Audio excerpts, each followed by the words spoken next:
I thought I might talk a little bit about study plans because someone was asking about digital LSAT prep study plans specifically. And so I'll first talk about studying in general, and then I'll talk about a bit about digital LSAT prep specifically.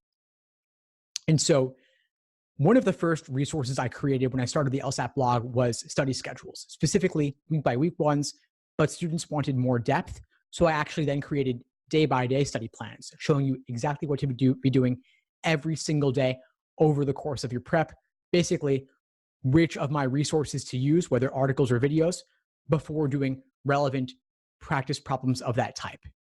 And so I've laid out those study plans for you. If you need one, let me know. I'll send them to you. But they're based around a certain framework, which I call the LASER approach to LSAT studying. LASER is an acronym standing for learning, accuracy, sections, exams, and review. Learning is theory, basically reading textbook chapters, reading articles, watching my videos to learn the basics underlying each section and each question type. Then A is for accuracy, doing individual questions by type, drilling them to learn the basics of that type in practice. S is for sections, doing timed 35-minute sections to work on your pacing. E is for exams and endurance, doing full-length 5-section exams. And then R is for review, which I've talked a little bit about, but I'll go into more depth on. Basically, as part of your review process, which is often too overlooked, you want to look at where specifically did your misunderstanding stem from? Was it in the stimulus? Was it in the question stem? Was it in the choices? If it was in the choices, you want to look at what was tempting about the wrong answer that made you pick it and what ultimately makes it wrong.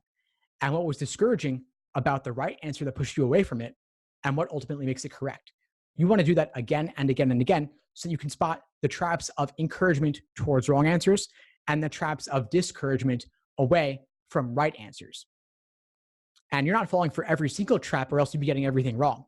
But for every single question that you have difficulty with or get wrong, including those where you are down to 2 and you guess and got lucky, but it could have just as easily gone the other way the next time around, you want to review those as well. This takes time. That's why I say typically you don't want to do more than 2 timed exams per week because you also need to allow time for detailed review of those exams.